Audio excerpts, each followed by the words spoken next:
سنو، دعائیں وقت لیتی ہیں لیکن وہ قبولیت سے پہلے تمہارا صبر آزماتی ہیں۔ ان آزمائشوں کے بعد تمہاری دعاؤں کا پورا ہونا ابھی باقی ہے۔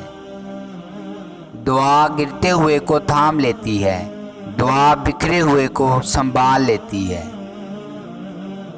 جب دعا کرتے وقت تمہاری آنکھوں سے آنسو آنے لگیں تو سمجھ جانا تمہاری دعا بارگاہ الہی میں قبول ہو چکی ہے۔ کیوں پریشان ہو تم؟ وہ رب صبر کرنے والوں کو ان کی سوچ سے بڑھ کر نوازتا ہے۔ تہجد پڑھنے والوں کی تو وہ خواہشات بھی پوری ہو جاتی ہیں جن خواہشوں کا ذکر انہوں نے اپنے آپ سے بھی نہیں کیا ہوتا۔ اللہ جب تمہیں آزمائش میں ڈالتا ہے تو اس آزمائش سے نکلنے کا وسیلہ پہلے ہی تمہارے لیے بنا دیتا ہے۔ تم اپنی ساری دل کی باتیں اللہ سے کیا کرو۔ اگر وہ نیند سے اٹھا کر تمہیں تہجد کے سجدے کی طرف کھینچ رہا ہے تو تم بھی امید رکھو کہ ابھی بھی کچھ نہیں بگڑا ہے۔ وہ تمہیں آزما رہا ہے ہر اس چیز سے جو تمہارے دل کا سکون ہے۔ تم صبر اور یقین رکھو، وہ رب تمہارے لیے معجزے کرے گا۔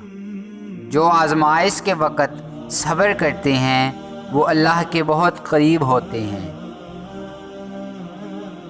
تم اپنے سبھی الجھے ہوئے معاملات رب کے حوالے کر کے پرسکون ہو جاؤ۔ راستے بنانا اللہ کا کام ہے، تم بس دعا کرتے رہو اور اللہ پر یقین رکھو، تمہاری دعائیں جلد قبول ہوں گی۔ مایوس مت ہو، اب قبولیت کی گھڑی زیادہ دور نہیں۔ تم صبر کرو کیونکہ صبر کرنے والوں کی منزلیں اللہ پاک نے بہت خوبصورت لکھی ہوتی ہیں۔ اللہ پر یقین رکھنے والوں کی کبھی ہار نہیں ہوتی۔ اللہ جب کچھ عطا کرنے پر آتا ہے تو تمہارے مخالف کو بھی تمہارا وسیلہ بنا دیتا ہے۔ جب تھک ہار کر دنیا کی ٹھوکر کھا کر تم اس کے در پر بیٹھ جاتے ہو، پھر وہ تمہیں اپنے قریب کر لیتا ہے، تمہارے سارے دکھ سمیٹ لیتا ہے۔ اللہ جب راضی ہو جائے تو مشکلیں خود ہی حل ہو جایا کرتی ہیں۔ اللہ اس خیال کو تمہارے دل سے جوڑتا ہی کیوں اگر اس نے تمہارے مقدر سے نہ جوڑنا ہوتا۔ وہ مالک کن فیکون کہہ دے گا تمہاری ساری دعاؤں پر، قبولیت کا وقت تو آنے دو۔ جو دعائیں تمہارے لبوں پر آتے آتے رک جاتی ہیں، سنو، میرا اللہ وہ دعائیں بھی سن رہا ہے تمہاری۔ اللہ اپنے بندے سے محبت کرتا ہے، سنو، تم اس کی چاہت میں سر جھکا کر تو دیکھو۔ مایوس نہ ہو، اللہ ہے نا، وہ تمہیں دیکھ بھی رہا ہے اور تمہاری دعائیں سن بھی رہا ہے۔ جب تمہیں زندگی مایوس لگنے لگے تو تم اپنے رب کے در پر بیٹھ جانا، اس سے مانگنا، اسے کہنا، کیونکہ وہی تمہیں سنے گا، وہی تمہیں دے گا اور وہی تمہیں دے سکتا ہے۔ اور اللہ ہم سب کے ٹوٹے دلوں سے واقف ہے۔ تم پریشان نہ ہو، دعا کرتے رہو اور اپنے اللہ پر یقین رکھو، وہ سب بہتر کر دے گا۔